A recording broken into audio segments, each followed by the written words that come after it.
Morning, friends. Welcome back to Crossroads on Broadway week, where we're looking at the show Something Rotten, the comedy. And so we're going to pick up in Psalm 100, where it reads, "Make a joyful noise to the Lord, all the earth. Worship the Lord with gladness. Come into his presence with singing.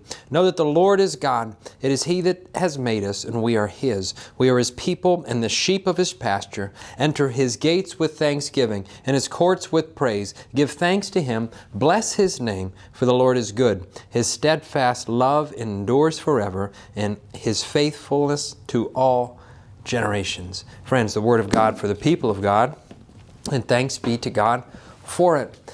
And so I was watching the show, Something Rotten, which is the theme of this week's message, and it's a comedy, a musical, kind of about a musical. And as I'm watching this show and laughing at many of the wonderful scenes that are in there, and if you're going to go see it, Perry High School is doing it, and they'd be a wonderful place to go. Take your family out and go see some live show here post-pandemic. But even so, I'm listening to this, laughing at many of these moments in the show, and the question that kept coming into mind is it okay to laugh in church?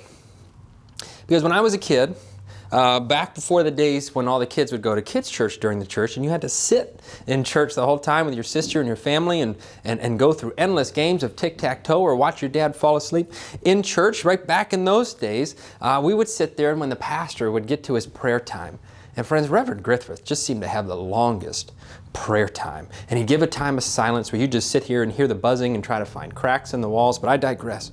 I would sit there and we would talk, and I would sit there next to my sister, and I would put my head down, and she knew that I wasn't seriously praying, but I would sit there and whisper to myself something like this.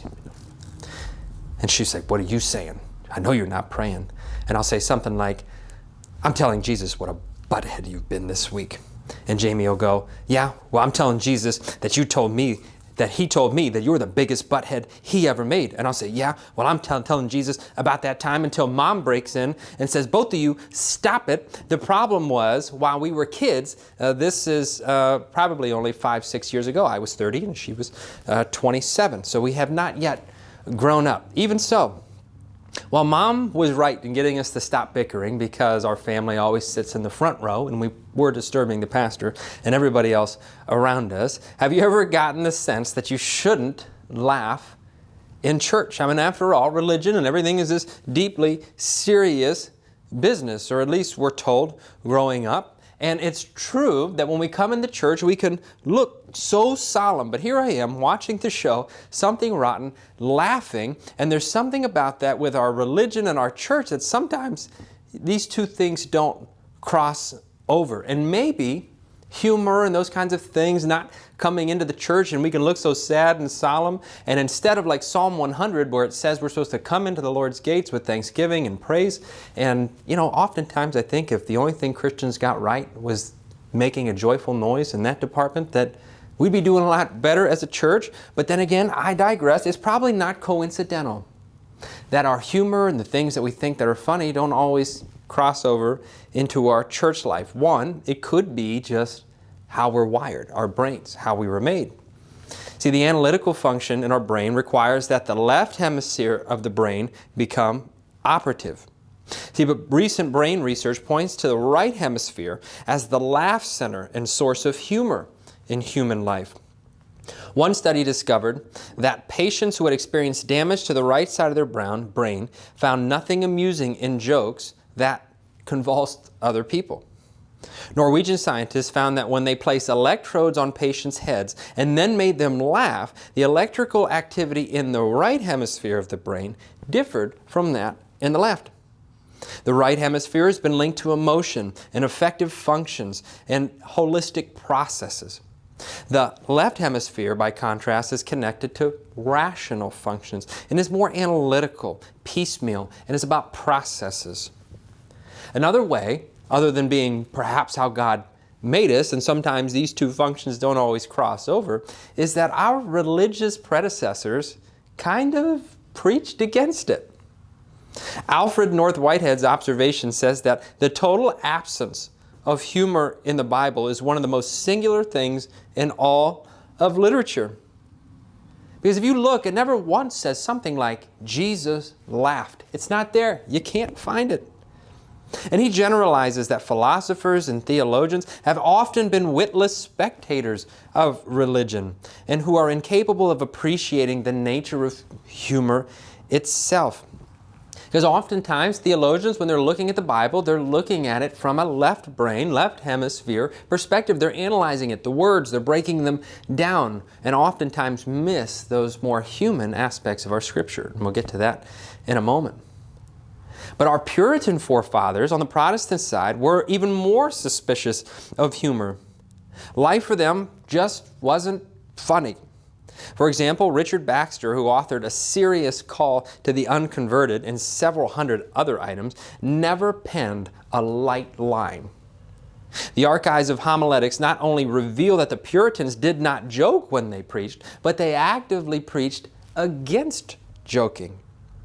Now let's look at our own tradition here. John Wesley shared a good deal of this kind of outlook about the Christian life.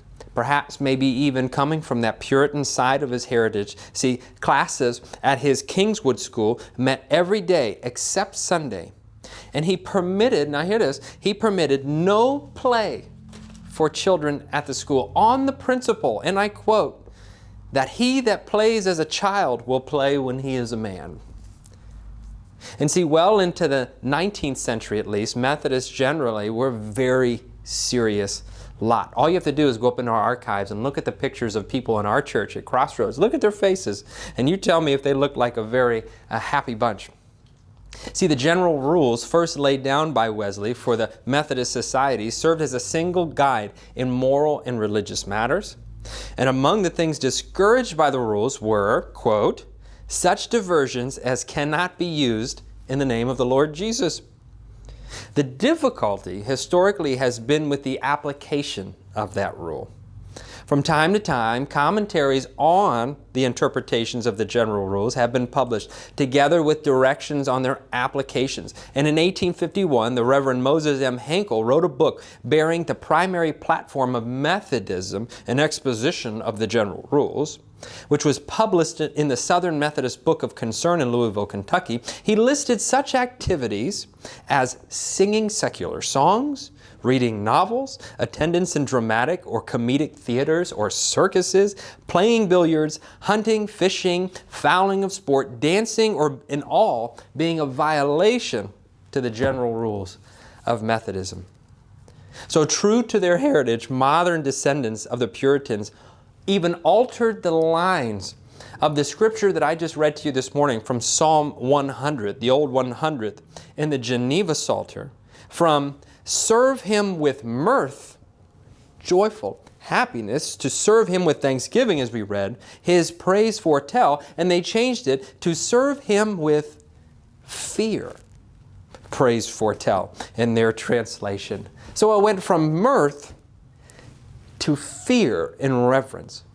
Perhaps that's a reason why we don't often mix humor or that side of our humanity in with our religion. And so I'm going to ask you that don't tell Brother Wesley that we're sitting here doing a sermon series on musicals, right?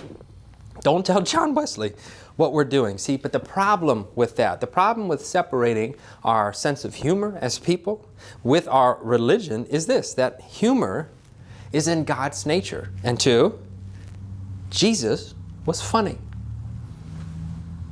Elton Trueblood has indicated, see, our capacity to miss this aspect of Christ's life is phenomenal.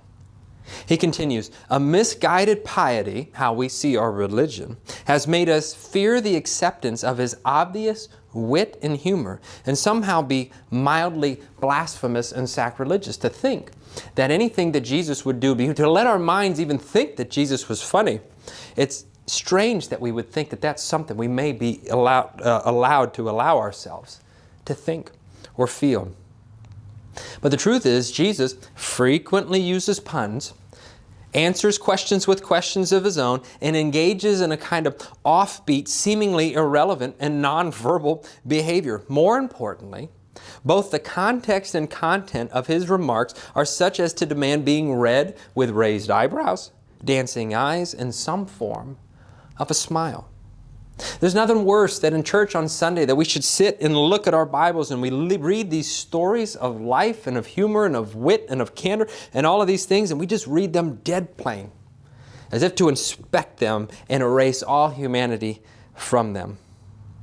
See, if not read, they almost certainly would come across as crude or evasive or even offensive, but to the hearer and the reader, and while there are many examples of Jesus using humor, let's look at one. Can you go to Matthew in the 23rd chapter, verse 23. Jesus, in this part of the gospel, in Matthew's gospel, is having an argument with some of the Pharisees. And he gets to this woe portion.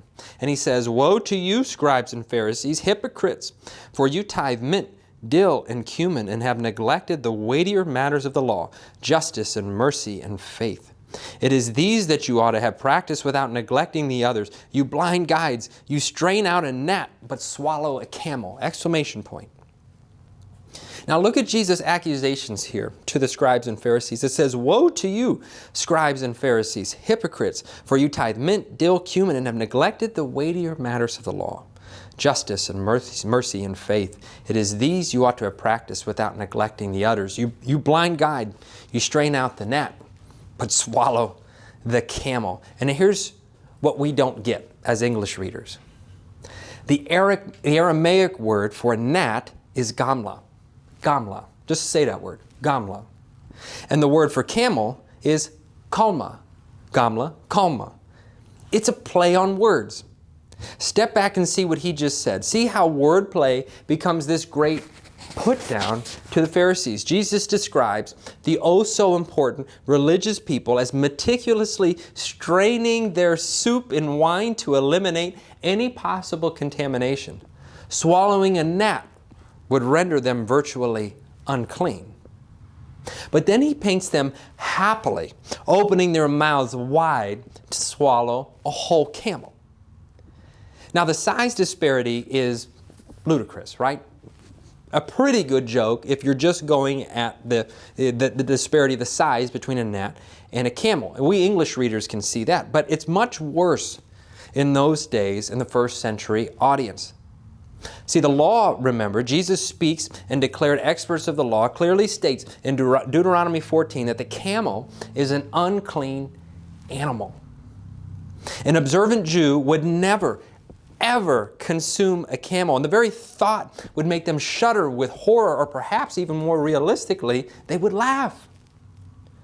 Jesus' point was made clear in a joke, much quicker than some long, drawn-out dissertation or some dissertation, because jokes have this way of sticking with us. And humor has this way of letting us really see our own humanity, and maybe even increasing our humility. As many of you know, and I have to thank everybody at Crossroads and for all of the wonderful well wishes and cards that you have sent me in response to me being ordained just a few weeks ago. They were wonderful and overwhelming, and I have to thank everybody who helped put those cakes together and all of those cards. But I got to be honest, y'all made my head pretty big. Made me feel pretty important. If the ordination ceremony didn't do that enough as itself. You get up on the stage and the bishop, "Take thou authority," and your head can get pretty big as a pastor. I'm a pretty big, important guy now. People even ask me, "What am I supposed to call you, Reverend or Don?" I'd say just Don is fine. However, right after my ordination, a week after, I'm at a wedding.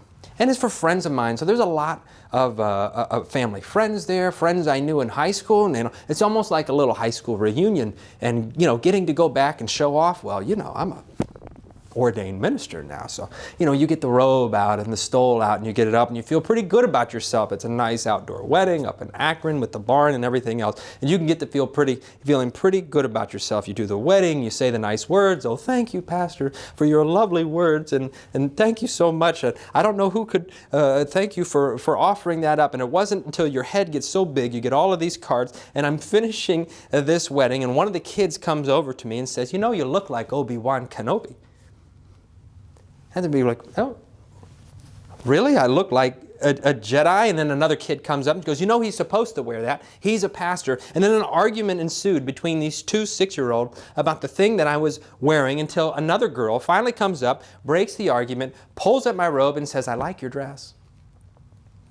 You know, and it's in that moment, there's nothing you can do, right? All of the things that you have built yourself up in your head just as a way of bringing you down. Kids have a way of leveling you just a little bit. I like your dress, she said, but thank God for the joke.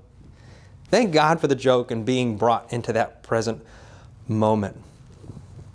Because if we attribute the powers of creativity, of thought, of feeling, desire, love, hate, and a will to God, why not the power of humor and joy and laughter?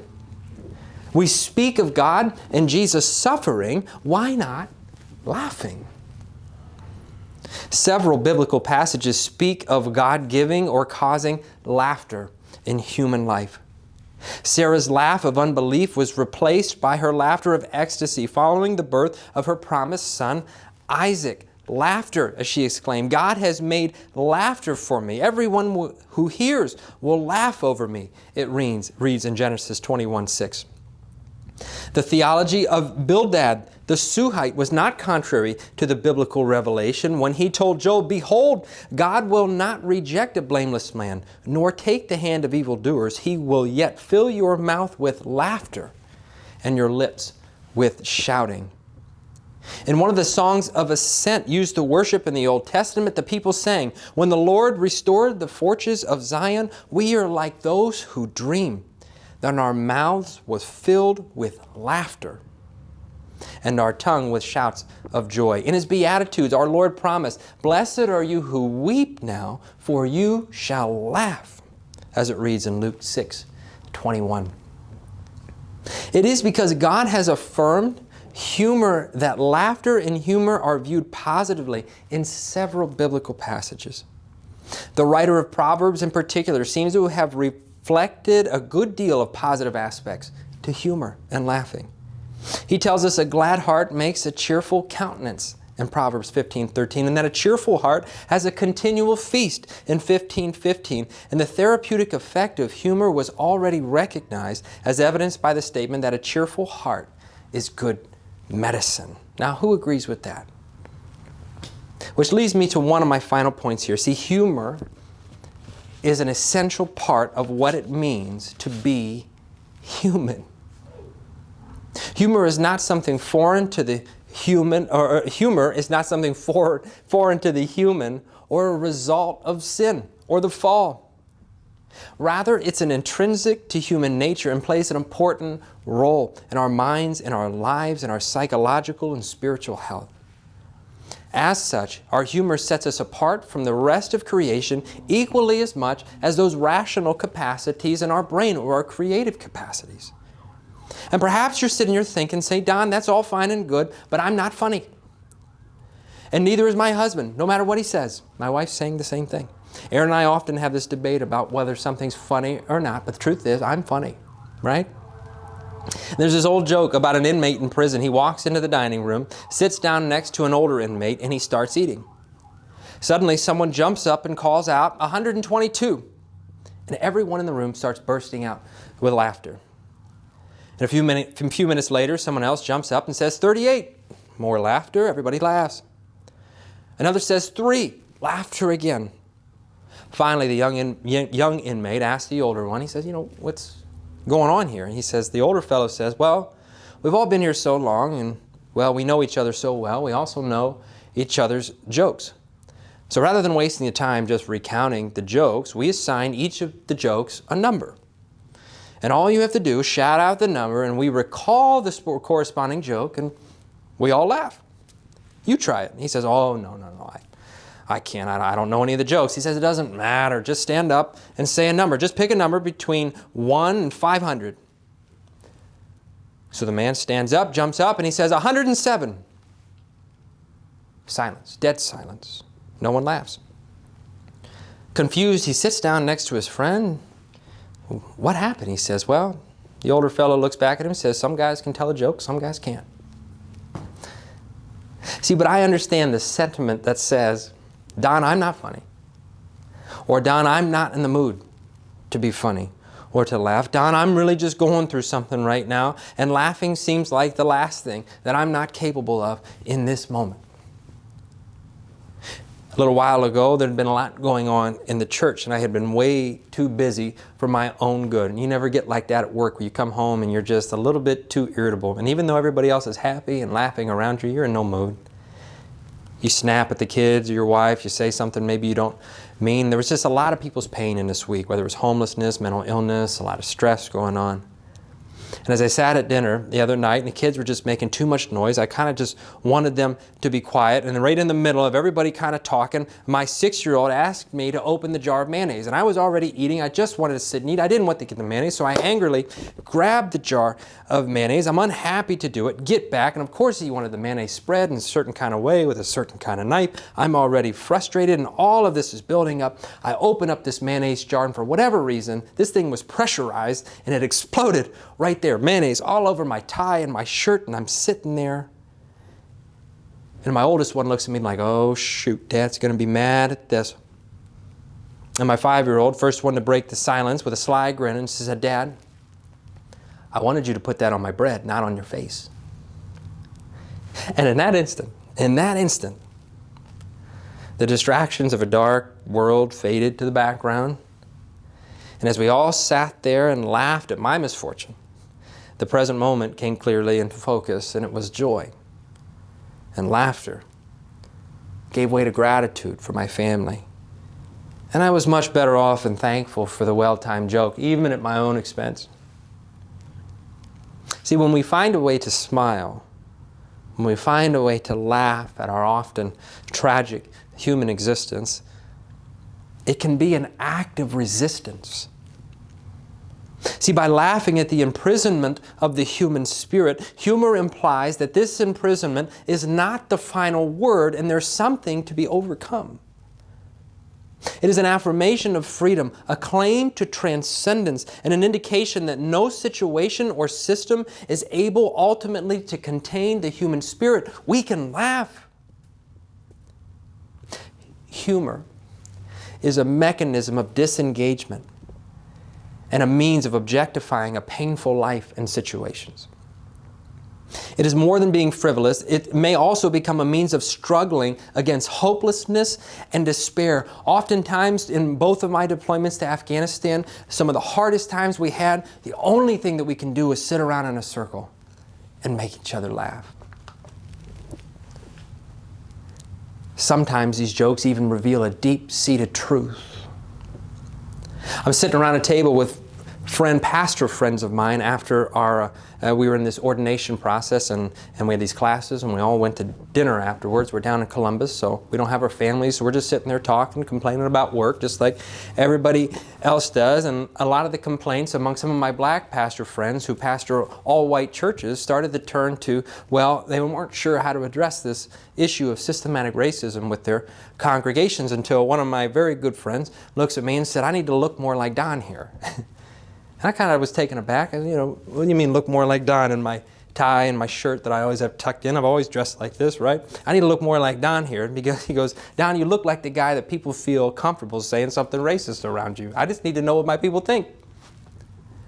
And everybody kind of laughed, but then we laughed probably because it's true. And it gets to his pain, and it was how he described that. And it made me think about my role, my complicity, or maybe even my privilege. But it was the joke. Humor shows up here as an act of humility, maybe even a confession. Even better, humor becomes an expression of hope that our current situation does not have the last word. Humor becomes an act of joy in the middle of distress, and faith when faith should not exist when times become that hard. As Daniel Lord once wrote, let me have too deep a sense of humor ever to be proud. Let me know of my absurdity before I act absurdly. Let me realize that when I am humble, I am most human, most truthful, and most worthy of your serious consideration. Dietrich Bonhoeffer stresses the importance of distinguishing between the ultimate and the penultimate, the final and the things before the final. Only God is ultimately to be taken seriously, he writes. everything human remains less than serious by comparison. A sense of humor is needed to help keep things in proper perspective. It constantly reminds us of the penultimate character of our present existence by exposing everything which claims to have ultimate significance in our lives. It gives us perspective. This is particularly true with regard to ourselves. The one offense, therefore, which comedy cannot endure, according to William Lynch, is that people should forget that we are human. Laughter is appropriate, then, to Christian humility. By it, we remind ourselves of our finitude, of our temporal time in this world. It saves us from pretentiousness or pomposity. Humor helps us with that third part of Micah 6:8, like it reads on the banner of our church. Yes, see right, do justice. Yes, serious business. Love kindness. Yes, let's do good works like we've set up this fresh market to do. Serious business. To walk humbly with God without humor would be an awfully hard thing to do. See, in salvation, and the gift offered to us through Jesus Christ, God not only restores our relationship to Him, but He also gives us back our humanity. We are freed in order to discover all that it means to be human before God and to achieve our fulfillment and destiny, which is synonymous with the will of God for our lives. A part of being human is one that I accept that I am finite being, my limitations, my creatureliness, and that I retain a realistic perspective about how I rank in this whole world of things that God has made. See, in that context, humor may be an expression, a confession of our humanity and our submission to know we shouldn't take ourselves as seriously as we would like.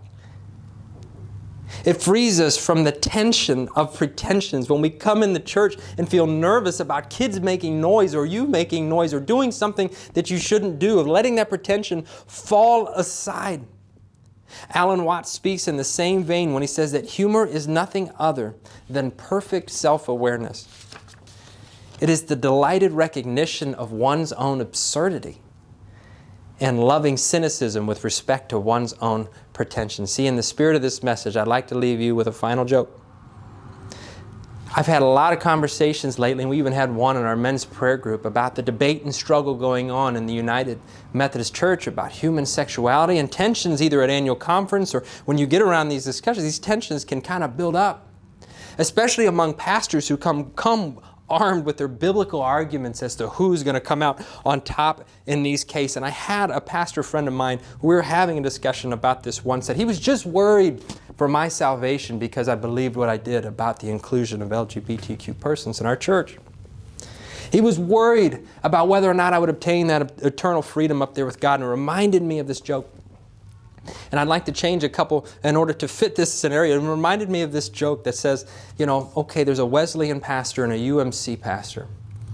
And they both died and they've gone on to heaven, but before they could go in, there's this great waiting room that sits right there. And someone peeks in the door and says, all right, UMC pastor, you can come in first. And he goes in the door, and through the walls they could hear all of these loud acclamations and the trumpets blaring and the organ going. He thinks, oh man, this is a pretty cool place. Wesleyan pastor sits there kind of anticipating his turn until, 15 minutes turns into 20 minutes. 20 minutes turns into 30 minutes, turns into 45. He sits there for an hour and he thinks, man, okay, that's quite a celebration. He's just one guy. I don't know why he needs all these accolades. And 1 hour turns into an hour and a half. And right around the hour and 45-minute mark, there's another door that opens and a gentleman says, hey, come on, over here. You're up. Wesleyan pastor kind of goes into the door and he sits there and the gentleman just says, all right, here's your tag, right this way, welcome. Wesleyan pastor kind of sits there and goes, hey, that's it? I'm here, that's all you have for me? I've come in.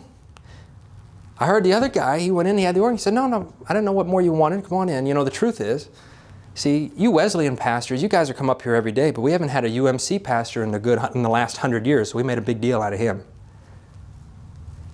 Truth is, it's a joke. Oftentimes in our own pretensions and our own seriousness, we forget the fact that we are human and we take more seriously in our lives than the one serious thing that we should. finding perspective in our lives and realizing that we're all in this together. While much of what we do in our faith is serious business, I'm not going to argue with that. Let us not take ourselves so seriously to be blind to our own humanity, to put our faith in our own puffed up versions of our understanding, but instead see our faith as something to be taken joyfully, that we can use to reflect the love of God and maybe even a little bit of levity into a hurting world. Friends, may it be so, and amen.